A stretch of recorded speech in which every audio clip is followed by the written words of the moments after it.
કરમસદ આણંદ મહાનગરપાલિકા વિસ્તારમાં સરકારની SJMMSVY મુખ્યમંત્રી શહેરી સડક યોજના અંતર્ગત મંજૂર થયેલા સીસી રોડનું ખાતમુહૂર્ત કરવામાં આવ્યું। TP9 ખાતે પનઘટ હોટલથી ગંગદેવનગર ચોકડી સુધી RCC રોડ તથા રોડની બંને બાજુ પેવર બ્લોક નાખવાની કામગીરીનો આરંભ કરવામાં આવ્યો। આ કામ અંદાજિત રકમ ₹1.21 કરોડના ખર્ચે કરાશે। ખાતમુહૂર્ત પ્રસંગે આણંદના ધારાસભ્ય યોગેશભાઈ પટેલ તથા અન્ય આમંત્રિતો ઉપસ્થિત રહ્યા હતા। ભારત દેશના યશસ્વી વડાપ્રધાન નરેન્દ્રભાઈ મોદી સાહેબની પ્રેરણા અને ગુજરાતના મુખ્યમંત્રી શ્રી ભૂપેન્દ્રભાઈ પટેલ સાહેબના માર્ગદર્શન હેઠળ આ વિકાસનો રથ કરમસદ આણંદ મહાનગરપાલિકામાં સતત દોડી રહ્યો છે।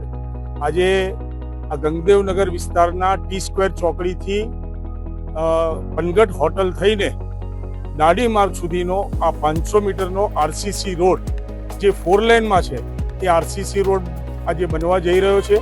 ત્યારે અહીંના પ્રજાજનોને ખૂબ આનાથી સુવિધા મળશે। ભવિષ્યમાં પણ RCC રોડની સાથે સાથે બંને સાઈડે પેવર પણ નાખવાના છે। 121 લાખના માતબર ખર્ચે એ RCC રોડનું આયોજન થઈ રહ્યું છે। ત્યારે અહીંના પ્રજાજનોને હું શુભકામના પાઠવું છું અને ભવિષ્યમાં પણ આવી જ રીતના કરમસદ આણંદ મહાનગરપાલિકામાં અમે સતત પ્રજાની સાથે રહીને પ્રજાની સેવા માટે પ્રજાની સુવિધા માટે અડીખમ ઊભા રહીશું, એની પણ આજે ખાતરી આપીએ છીએ। વિકાસનું બીજું નામ એટલે ભારતીય જનતા પાર્ટી।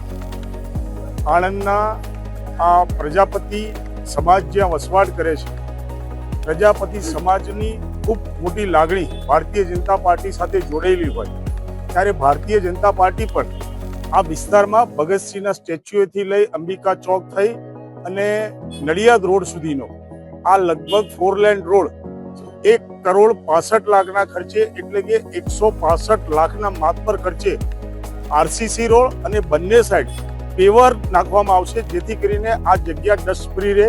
અહીંયા સ્વચ્છતા ખૂબ સારી જળવાશે।